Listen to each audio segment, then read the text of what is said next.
I spent 20 years watching supposedly smart people sabotage their own retirements. I'm talking about the guy with the PhD who's still grinding at 72, while his high school buddy who barely passed algebra has been fishing in Florida for the last decade.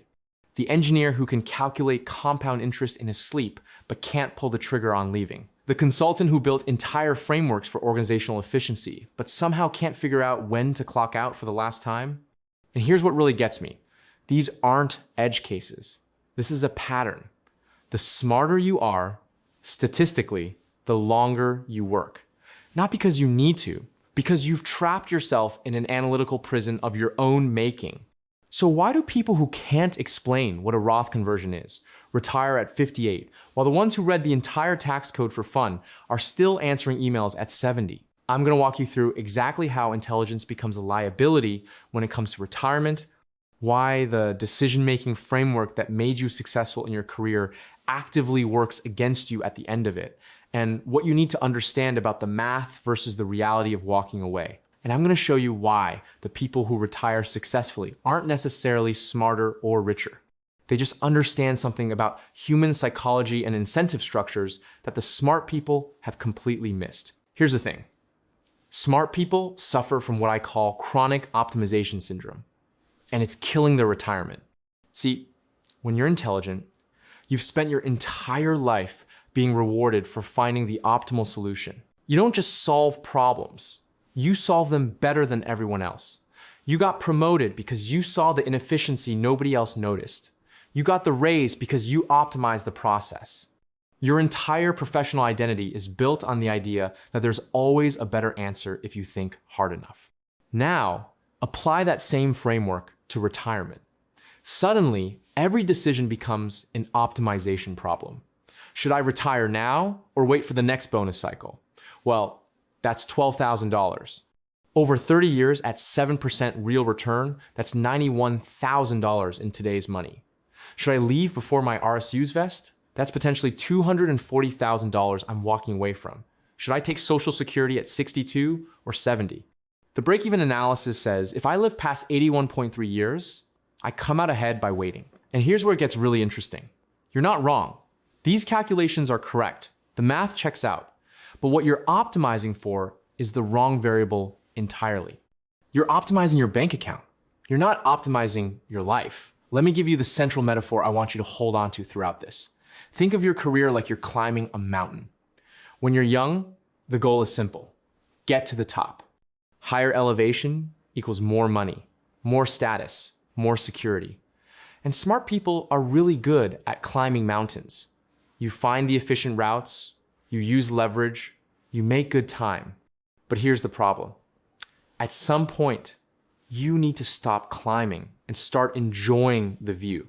And smart people, they get so focused on optimal ascent strategy that they forget the whole point was the view in the first place. They're still calculating the most efficient route to the next ledge when they should be sitting down and watching the sunset.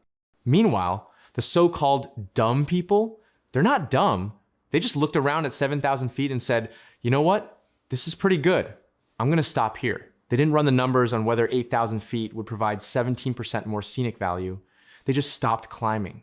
Now, you might be thinking, okay, but aren't you just describing impulsivity? Isn't it actually smart to keep climbing if the view gets better?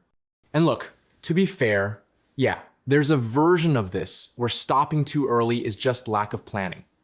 But that's not what I'm talking about. I'm talking about people with $2 million in their 401k who are still optimizing for another 6 months of employer match. I'm talking about people who could safely withdraw $80,000 a year for the rest of their lives who are worried about leaving a $30,000 bonus on the table. The math isn't the problem. The inability to step outside the math is the problem. Let me hit you with some numbers that should honestly make you uncomfortable. According to Boston College's Center for Retirement Research, the median retirement age for people with graduate degrees is 67. For people with just a high school diploma, it's 63. 4 years. That's 4 years of your healthiest, most active retirement years that you're trading for what? Most of the time, not even significantly more money. Just the psychological comfort of optimal timing. And it gets worse. A 2023 study from the Employee Benefit Research Institute found that households in the top income quartile, the people making over $150,000 a year, retire on average 2.7 years later than the median household. These are people who objectively could afford to retire earlier, but they don't because they're trapped in the optimization loop. Here's what that looks like in practice. You're 62. You've got $1.8 million saved. Your financial advisor runs the projection. With your pension and Social Security, you can spend $75,000 a year with a 92% probability of not running out of money. 92%. That's pretty good, right? But you're smart. So you think, what would it take to get that to 98%? And your advisor says, well, if you work another 3 years and save another $200,000, we can get you to 98%. Or if you reduce your spending to $68,000 a year, we can hit 98% now. And here's the thing. You take the 3 years because 92% feels uncertain. 98% feels safe. You're optimizing for certainty in a fundamentally uncertain system. And you're paying for that 6 percentage point increase in model probability with 3 actual years of your actual life. Now, this is where it gets really interesting because the tool your advisor is using, that Monte Carlo simulation, it's not designed to tell you when to retire. It's designed to model the sustainability of a retirement plan. But smart people reverse engineer it into a retirement timing tool. And that's a category error that costs you years. Monte Carlo simulations are useful. I'm not going to sit here and trash talk a legitimate statistical method, but here's what they can't do. They can't predict the actual future. They run 10,000 scenarios based on historical return distributions, but those distributions don't include the possibility that, I don't know, the entire tax code changes in 2028, or that healthcare costs spike 40%, or that they don't spike at all because some new policy gets passed. They can't account for the fact that you might get a cancer diagnosis at 64 and suddenly all those extra years you worked feel completely pointless. Or that you might live to 98 and be really glad you waited. The simulation gives you a probability, but that probability is based on a model of reality, not reality itself. And smart people, because they're good at math, treat the model like it is reality. They think 98% certain in the model means 98% certain in life. It doesn't. It means that in 98 of the simulated scenarios, which are based on historical data and a bunch of assumptions about the future, you don't run out of money. That's it. That's all it means. But now you might think, okay, so what's the alternative? Just ignore the math entirely and retire on vibes? No. I'm not saying that. What I'm saying is that the math should inform your decision, not make your decision. The Monte Carlo tells you what's feasible. You still have to decide what's desirable. And this gets to the second major trap smart people fall into: control. Smart people like control. Actually, let me rephrase that. Smart people need control because control has been your edge your entire career. You controlled the variables. You controlled the process. You controlled the outcome. That's how you won. Retirement is the opposite of control. You're handing your financial future over to market forces you can't predict. You're trusting that your plan will hold up against scenarios you can't foresee. And if you're the type of person who doesn't even trust a financial advisor to manage your portfolio because you think you can do it better yourself, the idea of trusting the universe to not screw you over in retirement is psychologically unbearable. So you keep working because work gives you control. You know what your paycheck's going to be. You know your health insurance is covered. You know your 401k is growing. Retirement, that's chaos. That's sequence of returns, risk and withdrawal rate debates, and the possibility that you miscalculated somewhere and you're going to run out of money at 83. And look, I get it. The fear is real. But here's the problem. By staying in the game longer to maintain control, you're actually giving up control of the thing that matters most: your time. You're letting your employer control your schedule, your energy, your health. You're optimizing for financial control, while surrendering life control. And that trade, for most people, is a bad trade. Let me give you a real scenario. I'm gonna walk you through the numbers so you can see how this plays out. Meet David. He's 59. He's a senior director at a mid-sized tech company. Base salary, $190,000. Bonus eligible up to 40%. RSUs that vest over 4 years, currently worth about $300,000. He's got $1.4 million in his 401k, another $200,000 in a brokerage account, paid off house worth $600,000. Total net worth, $2.2 million. David runs the numbers. If he retires now, he can safely pull $70,000 a year from his portfolio until Social Security kicks in at 67. That's a 3.5% withdrawal rate, adjusted for inflation. Very safe. At 67, Social Security adds another $32,000, so he's at $102,000 a year in retirement. More than enough. He currently spends $85,000. But here's what David's thinking. If he stays 3 more years until 62, he'll get another 3 annual bonuses. Let's say they average $60,000 after tax. That's $180,000. His 401k contributions plus match over 3 years, another $120,000 in contributions plus growth. And his RSUs, another $150,000 vesting. Plus, his existing portfolio keeps growing. By 62, he's probably sitting at $3.1 million. Run that through the Monte Carlo, and instead of 92% success rate, he's at 97%. And his withdrawal amount goes up to $85,000 a year, giving him a cushier retirement. So David stays 3 more years. And here's what actually happens. Year 1, he gets the bonus, hits his numbers, everything's fine. Year 60, the company reorganizes. His boss leaves. New leadership comes in with different priorities. David's role shifts. He's now reporting to someone 15 years younger who keeps talking about agility and innovation, which is code for we want cheaper labor. Year 61, the stock market has a correction. His portfolio, which he expected to grow, is flat. His RSUs are underwater. He's exhausted. The Sunday scaries are worse than they've ever been. And he's trapped. Because now if he leaves, he's leaving at a market low, his RSUs are worth less, and he feels like he wasted 2 years for nothing. This isn't hypothetical. This is the pattern. You stay for the optimal outcome, and the actual outcome is you're too tired to enjoy the retirement you optimized for. Or worse, you have a health event that makes all of it meaningless. Now, to be fair, there are people who genuinely love their work. If you're 65 and you want to keep working because the work itself is fulfilling, that's great. I'm not talking about you.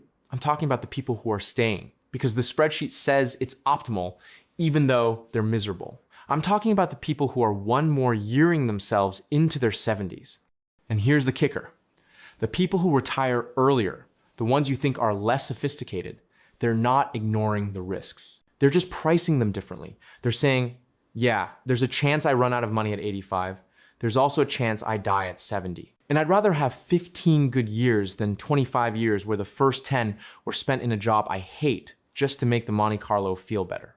That's not stupidity, that's clarity. They've correctly identified that the risk you can measure, portfolio failure, is being overweighted compared to the risk you can't measure, which is dying with money in the bank and regret in your heart. Now here's another thing. Smart people often work for risk takers, and that creates a weird dynamic.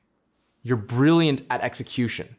You're the person who makes things happen, but you're risk averse when it comes to your own life. So you end up working for someone who's maybe less technically skilled, but way more comfortable with uncertainty. They started the company, they made the big bets, and you help them win. And that's fine. That's a perfectly reasonable career path. But it also means you've spent decades watching someone else get the asymmetric upside while you got the steady paycheck. And the steady paycheck is great. It's safe. It got you to $2 million in net worth. But it also trained you to avoid risk. And retirement is a risk. It's a bet that you've saved enough, that the market will cooperate, that your health will hold, that you won't regret it. The person you work for, they've been taking bets their whole life. Retirement's just another one. But you've been minimizing risk your whole life. So retirement feels like jumping off a cliff. And I see this constantly. The people in their 50s and 60s who say, I've always thought about starting a business, but I never did. And now it feels too late. And I always think, it's not too late. You have skills. You have a network. You have capital. You could absolutely do something entrepreneurial in your 60s, but you won't because the risk-averse pattern is locked in. And honestly, that might be fine. Not everyone needs to be an entrepreneur. But if you're going to be risk-averse about entrepreneurship, you should at least be risk-tolerant about retirement. But most smart people are risk-averse about both. They won't start the business and they won't retire early. They just keep climbing the mountain because it's the only move that feels safe. Here's another pattern. Smart people are really good at justifying one more year. There's always a reason. Next year, the stock options vest. Next year, the retention bonus pays out. Next year, the acquisition closes and I get my earnout. Next year, my kid graduates college and I won't feel guilty about stepping back. And companies know this. They design compensation structures specifically to create golden handcuffs. They spread your equity out over 4 years so there's always something vesting. They dangle the promotion you've been waiting for. They announce the big sales trip to Cabo that you'll miss if you retire in October. It's not evil. It's just incentives. They want to keep you. You're valuable. So they make it expensive for you to leave. And if you're smart, you calculate that expense. You think, if I leave now, I'm walking away from $60,000 in unvested RSUs. That's real money. And it is. But you're not calculating the other side of the ledger, which is, what is 6 months of my life worth? What is the cost of another 6 months of stress, of commuting, of meetings that could have been emails, of working for people you don't respect, on projects you don't care about? You can't put that in a spreadsheet, so it doesn't get weighted. And the stuff you can measure, the $60,000, gets overweighted, and you stay. Let me tell you what the not smart people do. They look at the $60,000 and they say, yeah, that'd be nice, but I'm done. I don't want to do this anymore. I have enough. And they leave. And the $60,000 gets left on the table. And 5 years later, they're on a golf course, or they're volunteering, or they're spending time with their grandkids, and they don't think about the $60,000 at all. Because it turns out, in the context of a whole life, $60,000 matters way less than you think it does when you're in the optimization mindset. Now, let me be clear. I'm not saying money doesn't matter. It obviously does. If you're retiring with $400,000 in savings and no pension, that's a different conversation. You probably do need to work longer.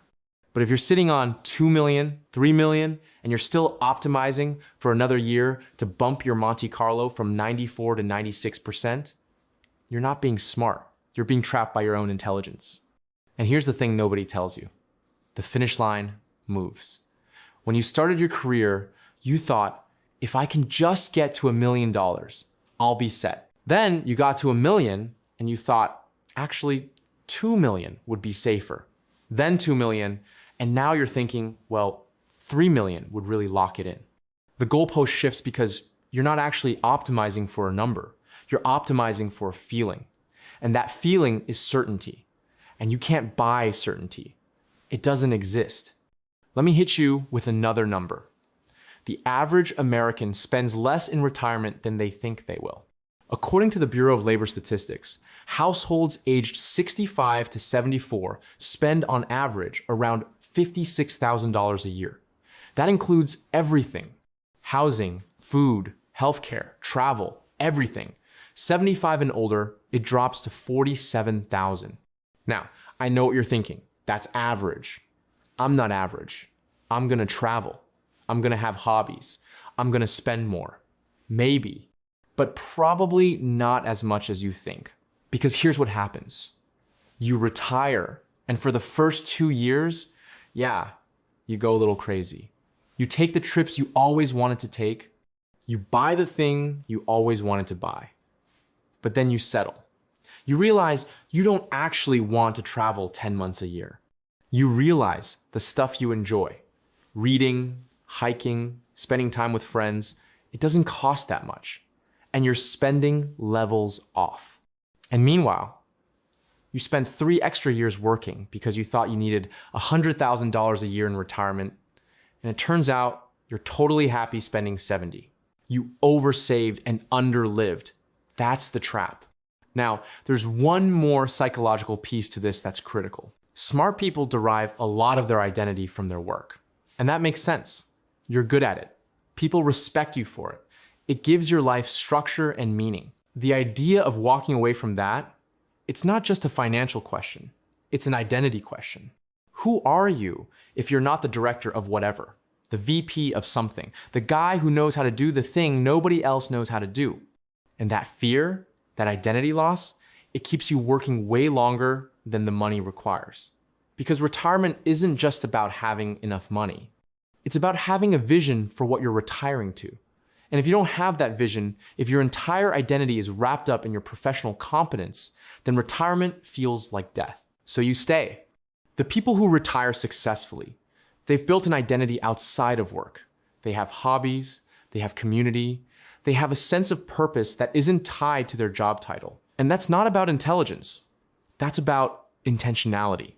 That's about deciding years before you retire that you're going to invest in the non-work parts of your life so that when the time comes, you have something to retire to, not just something to retire from. And if you're sitting here in your 50s and you realize, oh no, I don't have that, it's not too late, but you need to start now. You need to start building the relationships, the hobbies, the routines, the sense of purpose that will carry you into retirement.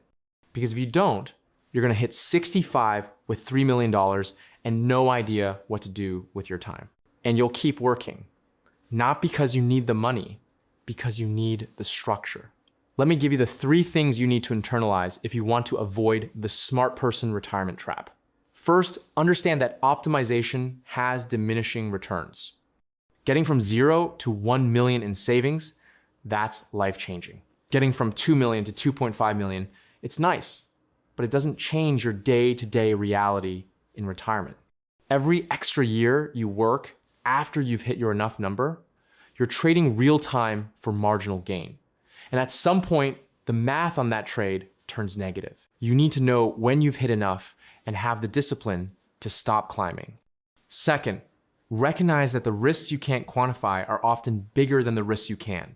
You can model portfolio failure rates all day long. You can't model the probability that you'll have a major health event at 66 that makes you wish you'd retired at 62. You can't model the regret of missing your grandkids' childhoods because you were still grinding. The uncertainty of retirement is real, but the certainty of time running out is real too. And you can't Monte Carlo simulate your way out of mortality. Third, build your post-work identity now. If you wait until retirement to figure out who you are without work, you're going to struggle. Start investing in hobbies, relationships, community, and purpose today. That's not soft advice. That's strategic. Because the people who retire successfully aren't the ones with the most money. They're the ones with the most reasons to retire. They have something they're moving toward, not just something they're moving away from. So here's where we end up. The reason dumb people retire before smart people isn't because they're dumb. It's because they're not trapped by the illusion of control, the addiction to optimization, and the identity attachment that comes with high intelligence. They hit their enough number, they look around, they say, this is good, and they stop climbing.